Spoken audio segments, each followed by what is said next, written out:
I'm the Public Programs Manager here at the Museum of History and Industry, and we're so glad to have you here. And we'll be talking for about 40 minutes today with then time for questions and answers. So if you have burning questions, don't worry, there will be time for them, so keep them in your head. Unfortunately, there are three curators for the Perspectives on Place exhibit, and we were going to have everyone speak tonight, but Jordan and Monty Keith is unable to join us tonight. But she will be here at the museum on August 20th doing a poetry pop-up, so I encourage you to come back and, of course, to see the exhibit, to see her amazing curation work. We're also excited that we have card captioning, and a big thank you to the Institute for Museum and Library Services for their support of that to make our programs more accessible. And a big thank you to the Black Heritage Society of Washington State for all their work on both the exhibit, which you'll be hearing more about, and also support of this program itself. And thank you especially to Stephanie Johnson-Tolliver, their president, who's done so much to make all of this happen. Before we begin the program, I want to acknowledge that here at MOHAI, we're on the historic and contemporary lands and waters of the Duwamish, Suquamish, Muckleshoot, and all Coast Salish people.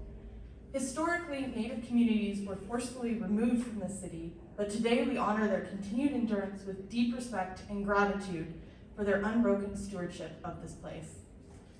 Tonight we're going to be diving deeper into some of this history and exploring what does place mean, but we encourage you to visit the websites of local tribes to learn more about whose land you're on.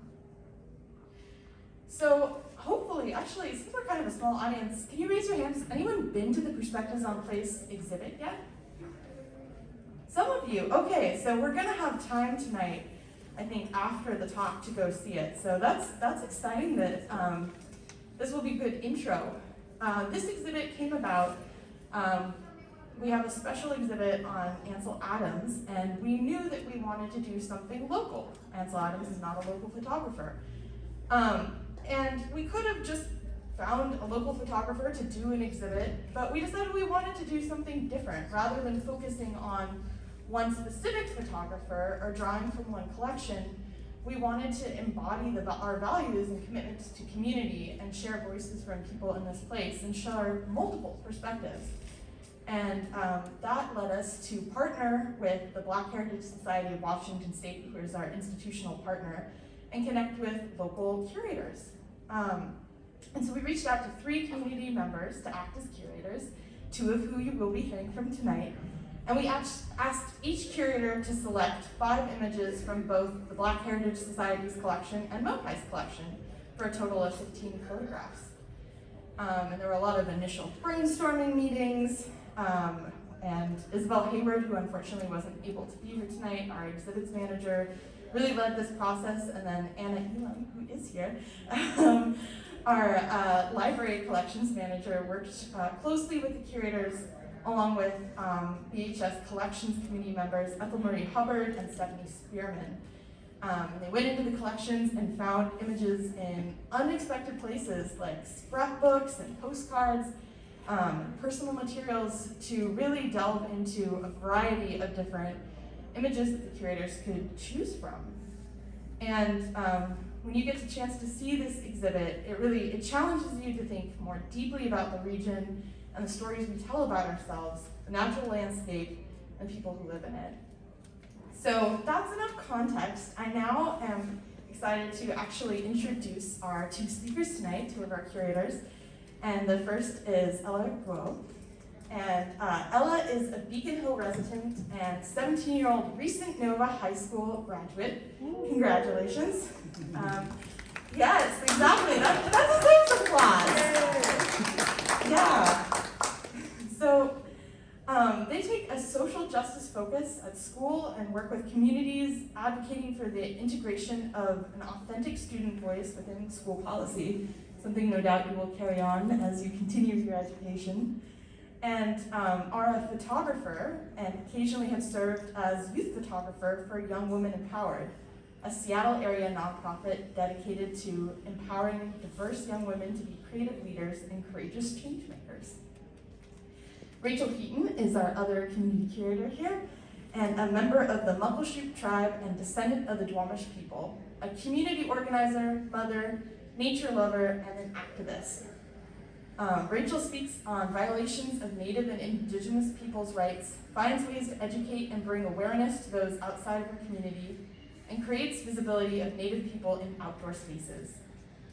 She's the co-founder of Mazaska Talks, an Indigenous-led organization that brings attention to the destruction of Mother Earth caused by funding investments to the fossil fuel industry. Thank you both so much for joining us tonight. Now is the fun part where I get to start. Yeah, round of applause, round of applause. So this project started with the prompt, what is your view of the relationship between humans and the natural world? Is this a topic that you've been thinking about prior to this project? And if so, could you say more about that? Oh my goodness, Rachel's letting me go first. Hey everyone, I'm Ella. I use they, them pronouns. To answer the question, I have always kind of been thinking about how we relate to the natural world, but never to answer this specific question with this specific exhibit. Currently, I'm 17. I just graduated. I feel like the world is in shambles. We need to treat each other better. Yada yada yada. And I really think that this question is always kind of in the back of our minds, and is always there, and we're always trying to look for an answer. And eventually, doing this project, I've kind of narrowed it down a bit more to these photos, and really thought about it. So that's kind of my answer. I'm sure more stuff will arise as Rachel answers. Will you read the question just one more time? Absolutely. So the prompt for the project was, what is your view of the relationship between humans and the rest of the natural world? And is that a topic that you've been thinking of prior to this project? I think as an activist, that's always kind of something that we think about, especially looking deeper into photos. And this project in particular allowed us to think deeper. And what I wanted people to pull from at least my thought process of picking these photos was, do we think beyond just the picture itself? Are we actually thinking about what took place, in those lands, or what took place before that picture was taken? I think a lot of times we choose positivity and optimism, and a lot of times in the pictures, unless it directly reflects negativity. And so this was such a great opportunity to look at Angel Adams' photos and similar pictures of landscapes and things, and to actually think beyond that, to actually think what was taking place, who was removed from those lands. And I'll actually explain more as we go specifically into the pictures that we chose. But yeah, I think just the idea of having a deeper conversation, of thinking deeper beyond just the picture itself, is what we always want people to think. I think that's why people take photos. I think a lot of times we think deeper beyond the picture itself, and I think that's what we want other people to think, is to think deeper beyond the picture. And I think as we get deeper into tonight's conversation, that's what we're going to discuss what that looks like. Do you want to add to that? Yeah, for sure. I realized I didn't answer the first part of the question, which is something I totally do, where I'm just oh my goodness, the second part of the question. And I think we all do that sometimes. So the first part of the question, I think we have a very negative relationship to the land and to nature in general, right? And something you'll commonly hear me say is that we're always trying to reshape the land and mold it and create things that aren't naturally there. And we're always trying to we build things, and then we destroy them, and then we destroy them, and keep doing that, and then we rebuild things just to fit whatever our image is into whatever could possibly be there. And we try to re-innovate things, and it's just this constant back and forth of using the nature and the world to put whatever perspective we want onto it. Yeah, so kind of looking for what we want to find, even if it's not necessarily what's there, and then having a negative view of what we will or won't see. Yeah, for sure. And also to like add on more, we don't always give back to nature enough, and that just sucks in so many different ways. Agreed. So as you were going into this process, knowing that that was the guiding theme, were there specific things you were looking for in the images, particular themes or subjects, some of the ones that you've already voiced that you were hoping to find in these images? So for myself, currently, I was really involved at the time in my work with Mount Rainier, and I specifically have been, like, over the last year training to summit Mount Rainier, and that's a whole project all on its own. But that alone made me start asking questions of, like, you know, we see these beautiful pictures of Mount Rainier, and we see these beautiful landscapes in Washington, and as a Native person, the narrative in our head is always about the removal of our people. And so for me, Mount Rainier was really a theme during my process of looking through. Gosh, Anna provided us tons of pictures. Like, we looked through hundreds and hundreds of pictures. I looked at pictures of Mount Rainier from the 1800s all up until now, including my own pictures that I've taken. So it was a really big theme for me. But then some of the other photos that showed up were pictures of my people fishing. And a lot of times, you know, when people see those pictures, they see us, you know, practicing our treaty rights and living our culture. But when you actually, like the picture that I specifically chose, when you look at that picture, you wouldn't know that there were wardens and that people were being arrested and people were risking their lives as a result of that photo being taken. And when it gets submitted to a newspaper, you know, we kind of glorify the act and not really knowing the story behind it. So any of the pictures that I chose really had to do with reflecting as a Native person, but also someone who's actively hiking Mount Rainier currently and learning those lands and those stories and understanding the sacred spaces, but being able to, like, share those perspectives, because I think a lot of times when we think of Mount Rainier, we think of it as a national park, we think of it as this tourist destination, we think of it as this, you know, beautiful, landmark, and not really thinking about the fact that there's a history and there's a people there and there's these different things that come with that. So my vision in the curating this project was very personal, and it was very much based on who I am as a Native woman, but also in the things that I'm doing, you know, in exploring Mount Rainier and getting those stories out and sharing the perspective of someone who's ancestrally from these lands, and not just as this conquering, like, I made it to the top, or I hiked this space, or I've conquered this space. So it was very personal. So yeah, so that's where a lot of my perspective on this project came from. Could I get the question one more time? Absolutely. Thank you. Yeah, so were there particular themes that you were looking for, or subjects in the images, as you thought about that original prompt about the relationship between humans and the rest of the natural world? Before I start, I would just like to say, Rachel, I love your responses. I love it every single time you tell me. It's just like, oh my goodness, so much knowledge. Of course. With that being said, I didn't go into this project with a particular theme in mind. I went into this thinking, like, oh my goodness, this is so cool. I'm gonna work with MOHAI, like, truth be told, I had never actually stepped foot into this museum before this project started. I know, like, so odd.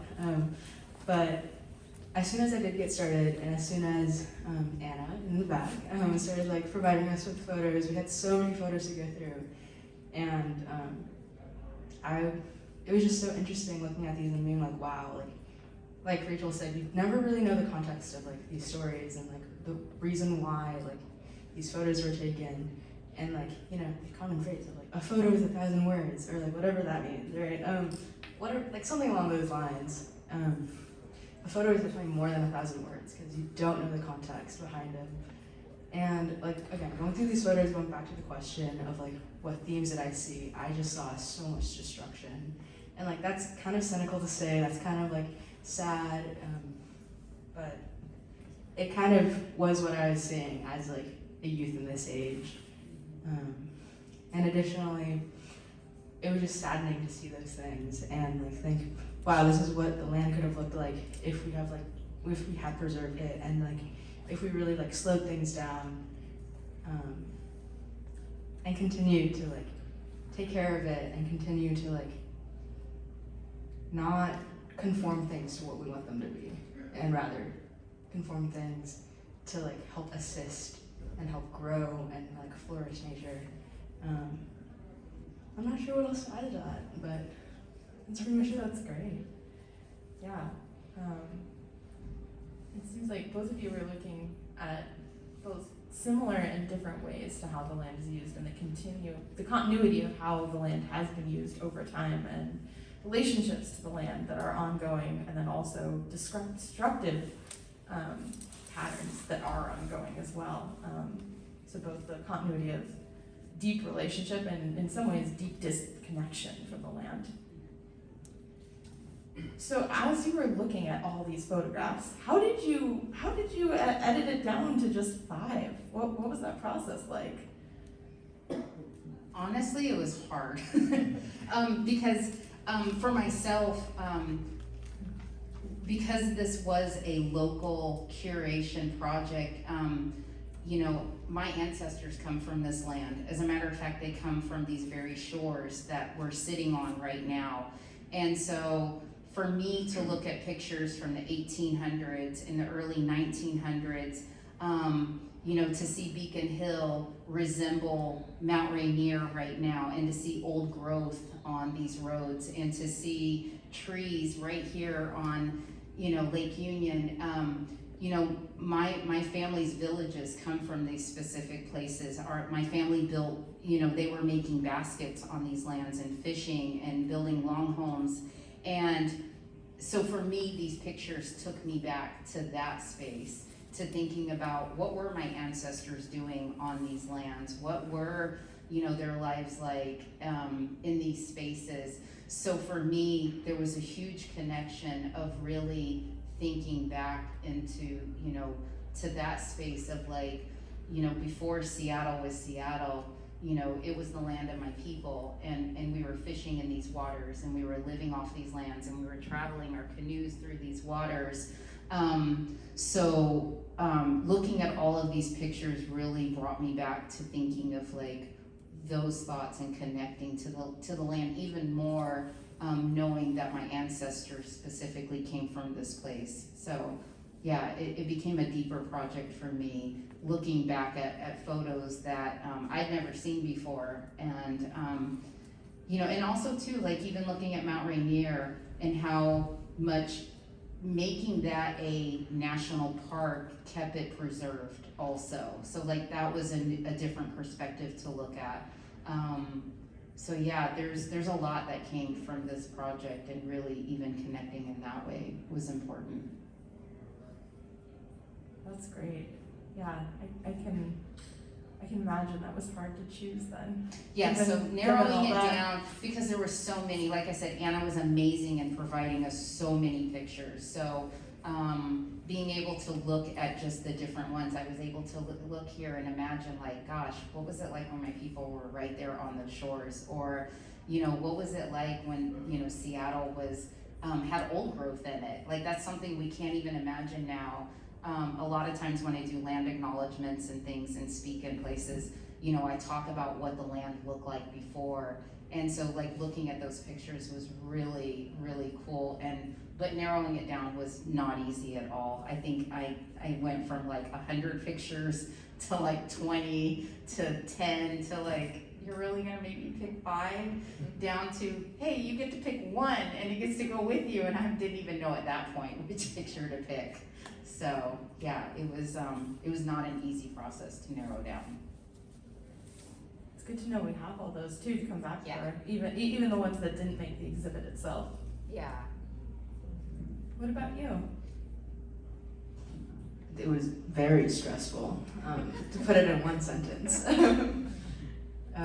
But I remember sitting in the hallway of like on the floor with my back pressed against a wall, like in my school hallway, going through my laptop being like, wow, here are 300 photos and the final exhibit is going to contain 5.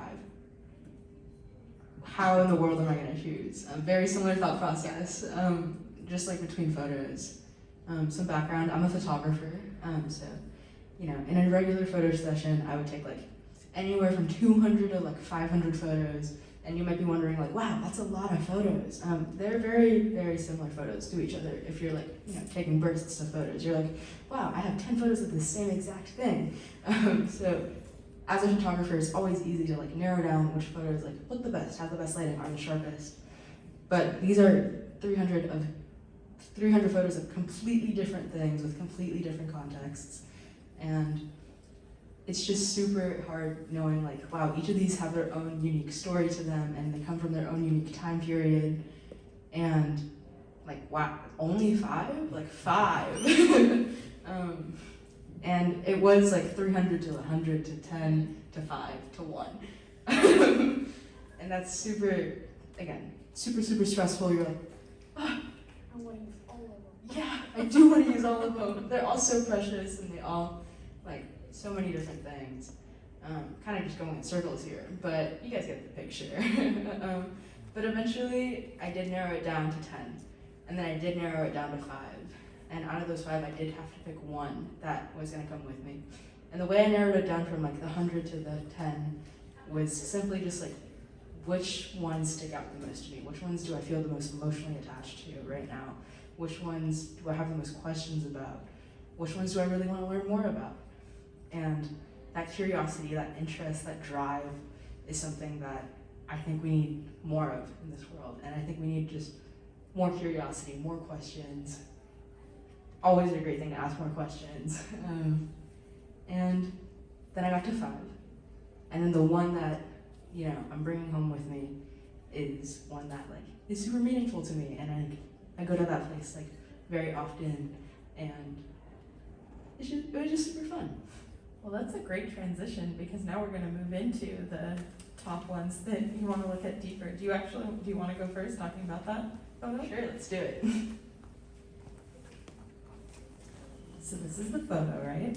This is the photo, everyone. Out of 300, this is the photo. Yes, this is the 1 in 300. Yeah, so what was your thinking behind the choice of this photo? So again, I'm also a Beacon Hill resident, so I live on Beacon Hill, but I live in South Beacon Hill. This photo is somewhere in North Beacon Hill. It's on 12th Street, and the viewpoint I'm used to going to is on 12th Ave.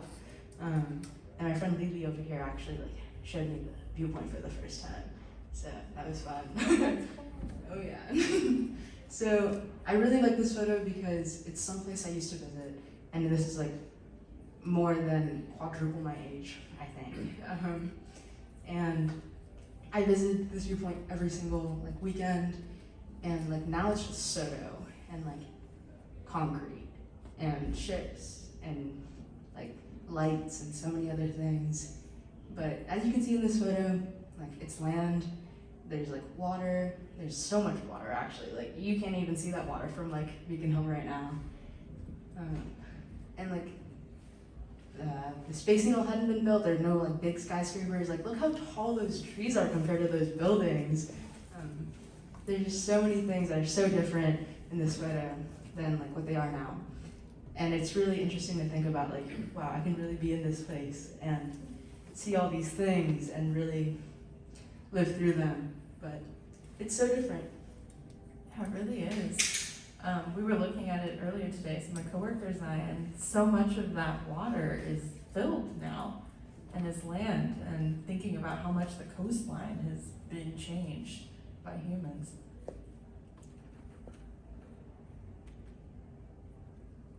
Yeah, and the trees, they're definitely large.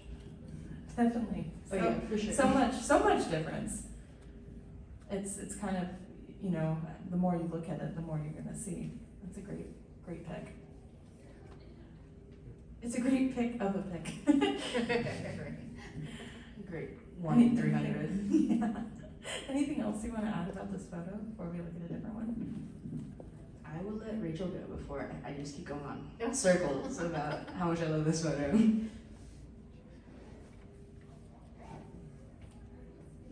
Yep, that's my photo. So when I started this project and the idea was, you know, told to me about looking beyond, you know, kind of the human versus nature, it was really important for me to, like, I was really excited to look at the photos that reflected all of Seattle, but also down to my ancestral lands as a Muckleshoot tribal member. But the fact that it was an Ansel Adams exhibit, I've known his artwork since, or his photography since I was a little girl.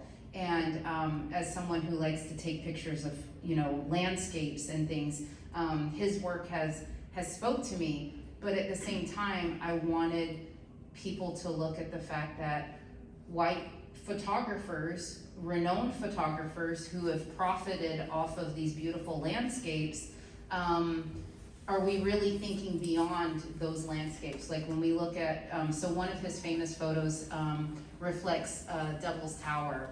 And that's a sacred space, you know, to the native people of those lands. But when people look at Devil's Towers, they think landmarks, they think tourist destinations, they think of, you know, this new destination to go to, but are they really thinking about, you know, who are the people that were removed from those lands?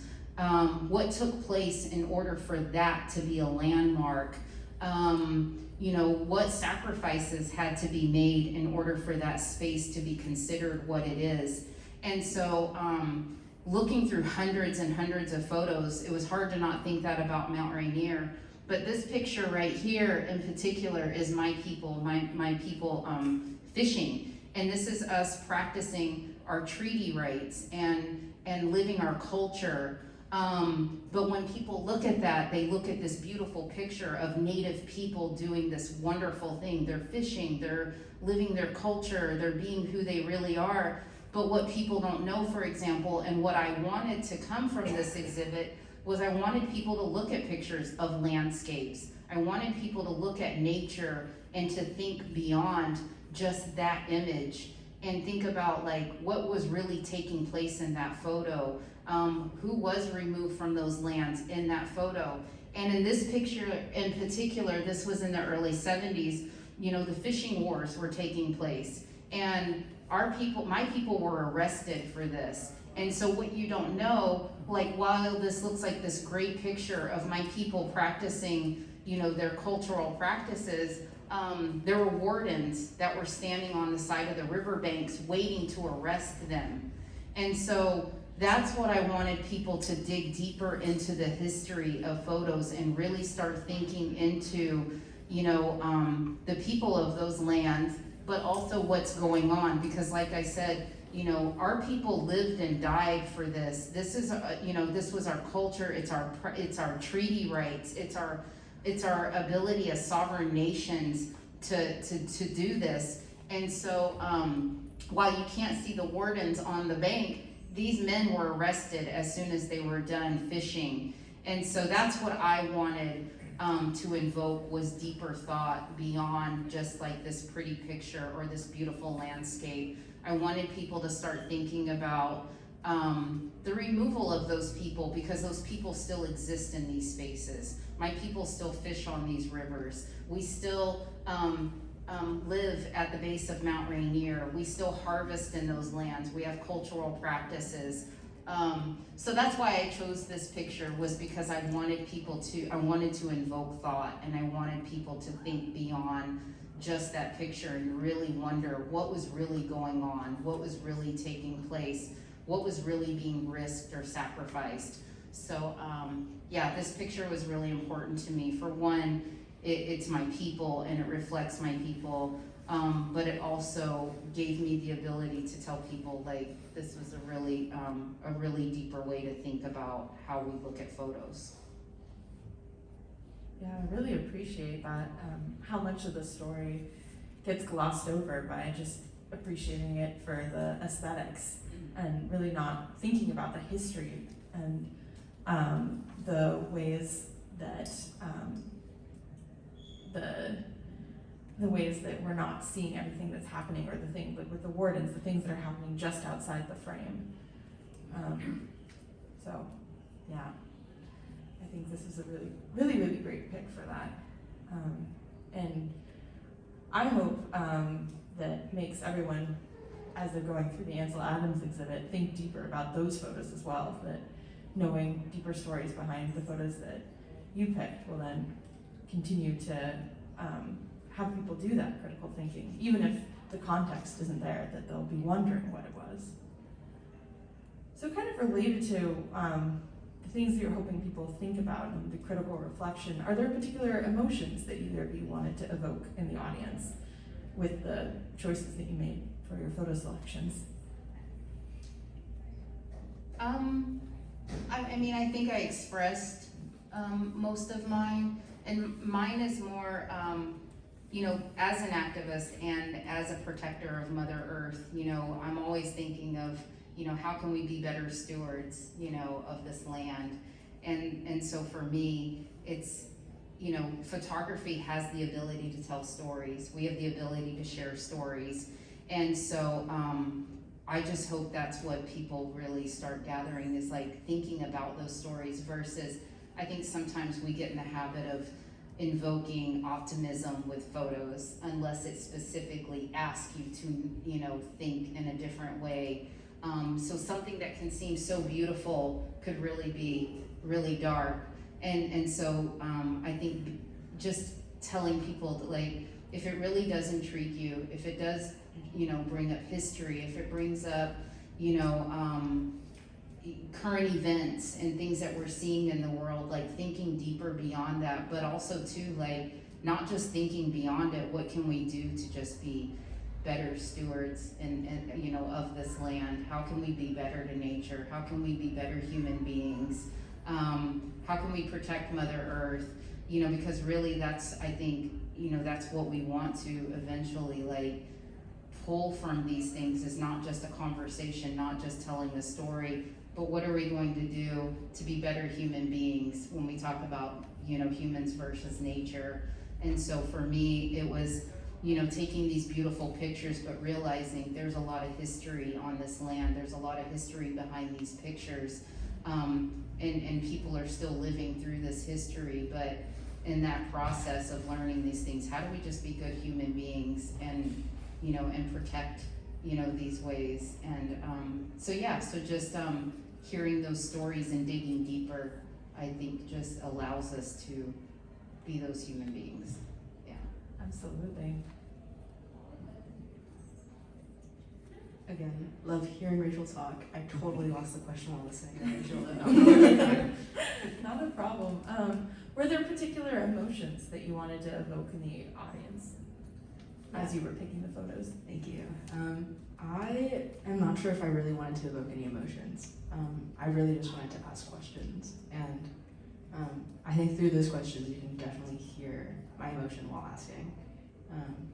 And my questions were very confused, curious, concerned, and I think that's something you guys will all see once we get the chance to get up there. Absolutely. Did participating in this process spark any new ideas for either of you that you want to take into future projects that you might be working on, or not even that necessarily is conceived, but ideas that could be part of future projects that don't exist yet?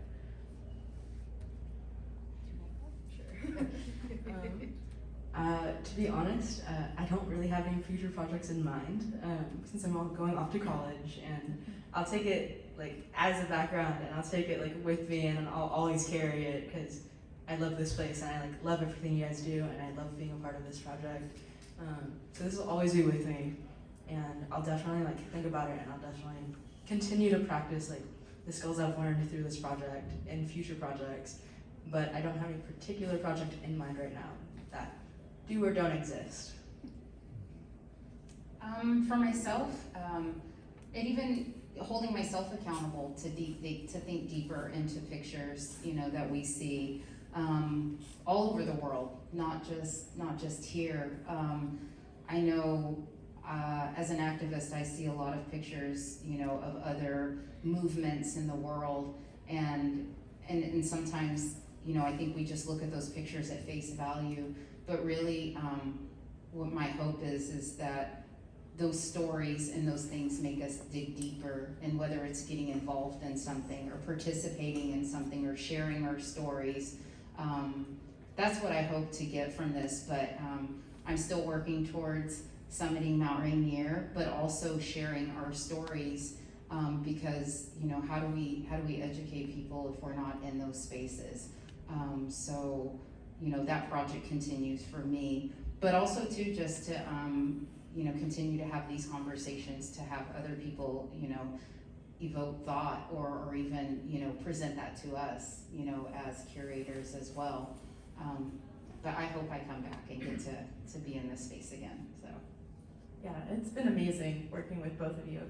And I know I've heard such great things from the team that actually got to do the process. So we're very happy to have gotten a chance to work with you.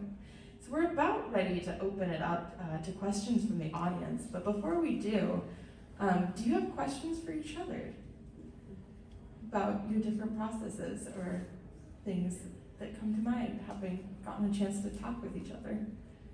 I don't really have any questions, but we got to do some Zoom interactions together. So I got to hear Ella's process, and I got to hear Jordan's process. And when we walked in today, you know, we were both sharing, you know, that we were bummed that Jordan couldn't be here to share her perspective, because I feel like that's what I've learned from, is hearing their stories of why they chose their pictures. And each one of us had a different, we had different stories, and we had different reasons of why we chose the pictures that we did.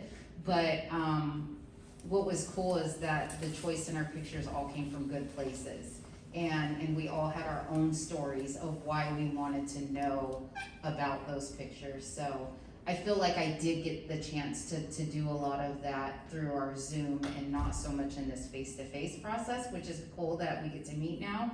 But yeah, it was very, very much a learning experience, and a really cool experience to hear their, you know, their reasons of why they chose to tell their stories the way that they did.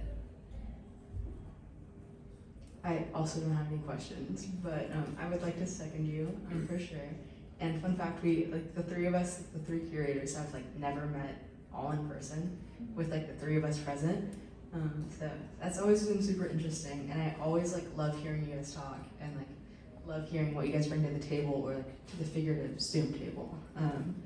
And it's always been super interesting, because we started this process way back in November, and like things have changed, and like things have shifted, COVID protocols have shifted, the way the exhibit has opened has shifted, and it's always like, I agree that they all come from good places, and we were all super critical too about like what photos we wanted. And we were so harsh on ourselves at one point that it was just like, oh my goodness, just 5.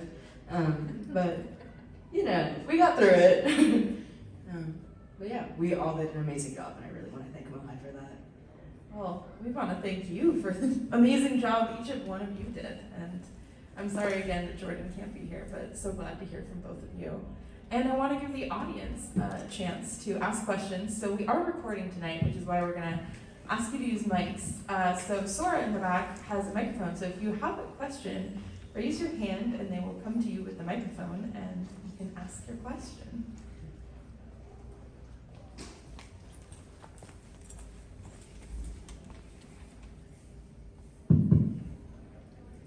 Now, where is this photo taken in the river?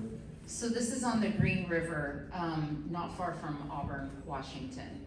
And this is actually Muckleshoot tribal members that are fishing in this river. And this was in 71, I believe. Yeah. 70? Oh.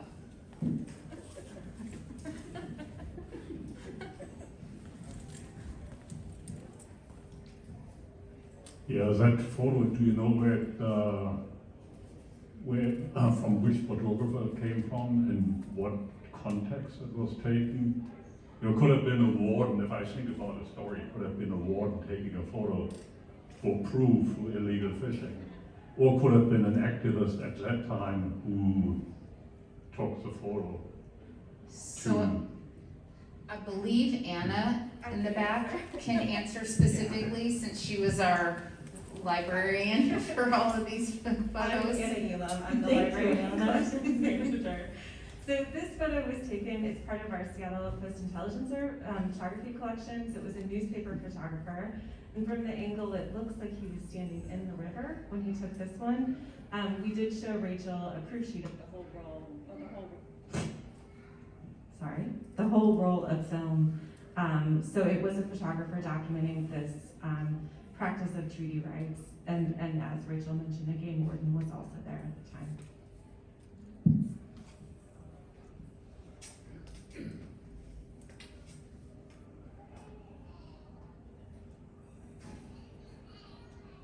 Any other question, comments, or concerns?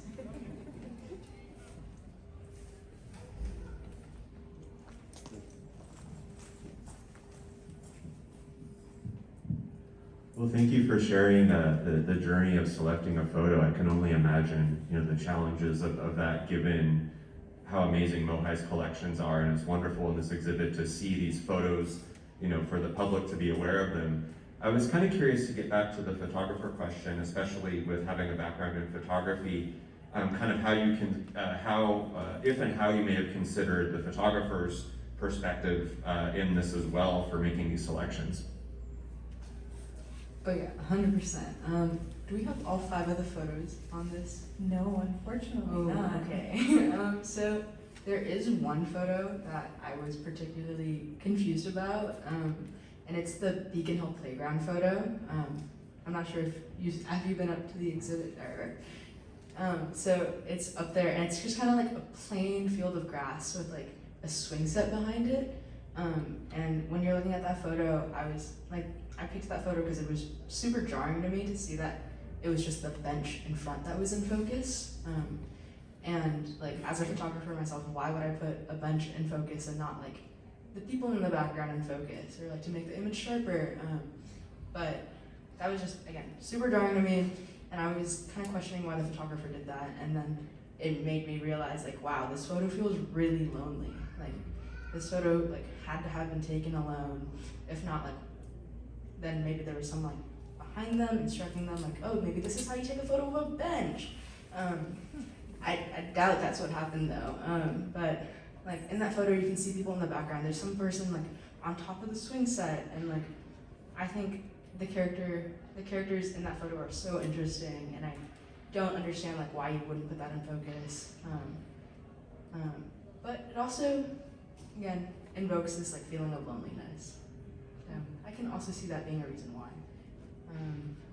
For other photos, like this one right here, I think it was super interesting because it felt like everything was in focus and nothing was in focus at all. It's probably because the photo is a lot older than like what we see nowadays, but I think it really is a photo that you can definitely, it's kind of like just a snapshot of time, is how I like to think about this photo.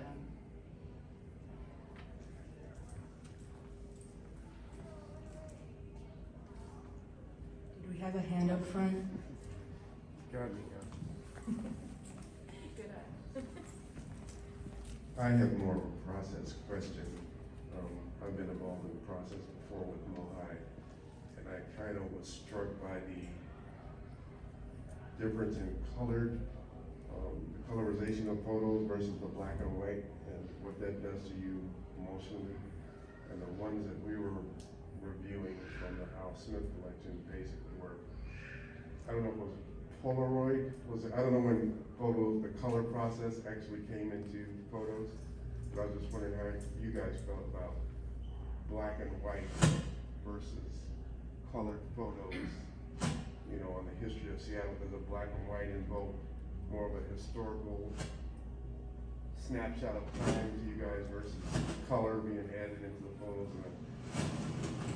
And I'm not being really clear, but there's a difference between how a colored photo impacts you versus black and white. So for myself, I looked at Mount Rainier pictures like everywhere, everything from the 1800s to today. And it was interesting because a lot of the pictures from the 1800s and the early 1900s look very similar to the pictures now, except, there's a paved road specifically, like in Paradise. So I feel like the color photos kind of invoked more of like a modern feel, and didn't really capture as much of like the thought process of like, I guess for me, like looking at like the photos of Seattle. I specifically have looked at pictures of Lake Union, Mount Rainier, Beacon Hill, the old growth, but looking at the black and white really invoked that thought process of like, what was it like then? Versus like the color photos now was more of like, okay, that's how I see it today. That's kind of, is that really going to invoke as much thought because you can see everything? Whereas the black and white, it kind of left the mystery of like, okay, I can see what the image looks like, but really how green were the trees? Was it fall? Was it summer? Was it a different time of the year? So for me, it was just kind of a process of like thinking of all of those emotions and those feelings, and then I had to think further back of like, what do I want the audience to think about when they look at these photos? Do I want them to look at a color image and to be able to see everything? Or do I want them to look at a black and white image and to kind of think through that process themselves? Because then it forces you to think about the colors. What cars were on the road at that time? What building wasn't there? So it really was a process of really deciding, do I want to do color photos or do I want to do black and white photos? Because we did look at a variation of all of those, but I had to think back to what is it that I wanted people to pull from those pictures, and I wanted people to think about, because like I said, a lot of my thought process was thinking about my people, in the ancestral lands and being removed from those spaces. So if you look at a modern day picture, it doesn't send you to the same place if I show you a black and white picture from that time. So that's really where my thought process came from on why I chose black and white versus color. Because I did actually have a couple of color pictures picked out, but then they were kind of like removed in that last process.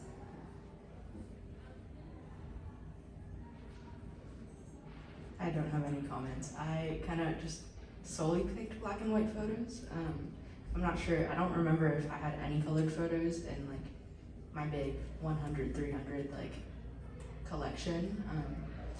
I really liked like the historic feeling of black and white photos, and I also agree that they invoke some sort of historical feeling because you can't see everything.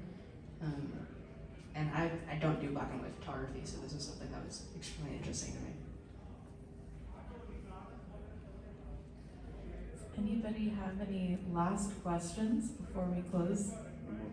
One more quick question. How about we use this microphone? I don't know what's wrong with that one. If you get a chance, something that's impacted me recently, if you see the Wizard of Oz in the black and white version, and then they colorized it, and if you see it relatively close to each other, the reaction to the movie is totally different. So that's kind of what brought the colorization issue to mind. But if you get a chance to do that, I'd be interested to see what you think, being photographers viewing that movie in black and white and then in color. I can actually say I did. I've actually seen both versions. I've seen black and white and the color, well, obviously the color version. But when you see Oz and you see the green and you see the yellow brick road and you see the ruby slippers, all of those things invoke, like, I wanted ruby red slippers because I could see those beautiful red slippers, but then when I watched those same slippers in black and white, it didn't create that same feeling of like, I want those slippers, or I want to walk down that yellow brick road, or the color of Oz and seeing that emerald green.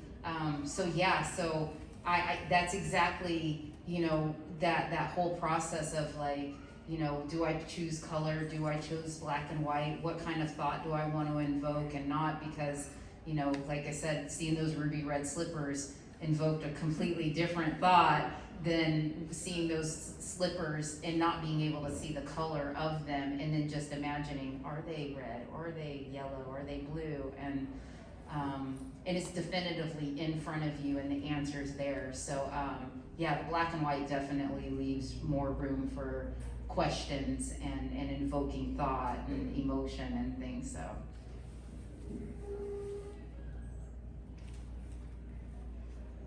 Last call. Any last questions? Yeah? Hi, I'm wondering like what opportunities like with all three of you guys like collaborate together and make this experience like share with us, like what the opportunities like make you guys combine kind of. I think that was what opportunities. So part of that, actually, MOHAI reached out specifically to all three of them based on different work that you've done or perspectives that we knew you would bring. I don't know if Anna wants to add anything to that. I feel like you can speak to this better than me. Sure. I was there kind of the beginning stages. So we knew that we wanted to bring, as Rachel mentioned at the beginning, some diverse perspectives to our collections. So, you know, we could have just chosen one sort of white male photographer collection and just put up some photos next to Ansel Adams, but that wasn't what we wanted to do. We wanted to explore new ways to think about historic photographs and bring sort of new perspectives, as the title of the exhibit says. I feel like we've said perspectives a lot tonight.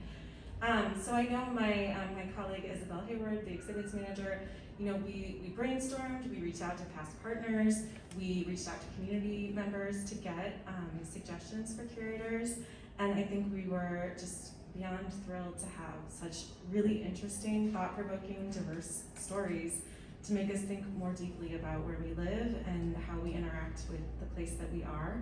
So I think that is, if that answers your question, that's kind of how this came about, and we were so grateful that they agreed to go through this process with us, especially during a pandemic where, as Ellen mentioned, we had to be on Zoom most of the time. It was a really challenging time period through the Omicron variant. We had high hopes for getting together and going through photographs together, but we unfortunately had to do most of it over Zoom, so we're so grateful to have them here tonight in person and to share their stories. Thank you. All right. Well, I think I'm gonna close tonight with a big thank you. Can we get a round of applause for our amazing curators? So now I'm gonna make sure you have time to go see the exhibit. As you leave, we do have a survey, so on your way out, we have little slips of paper that I believe Sora has, or we can grab. We'd love your thoughts on the program. We also would love to invite you back on this Saturday. We're going to be doing an outdoor near and far festival out in the park, thinking about our connection to nature and how we connect to outdoors in various different ways recreationally. So that's going to be this Saturday at 1 p.m. And finally, if you learn something new, enjoy the work we do, we would ask you to consider becoming a member or making a donation and helping to support the museum beyond the impact of the pandemic. So thank you so much. If you're interested in going to see the exhibit, just let me know and we can get a little group together to go up there to take a look. So I believe we're open for at least a half hour more, so it'll be a sneak peek. Thank you. Thank you so much and have a lovely evening.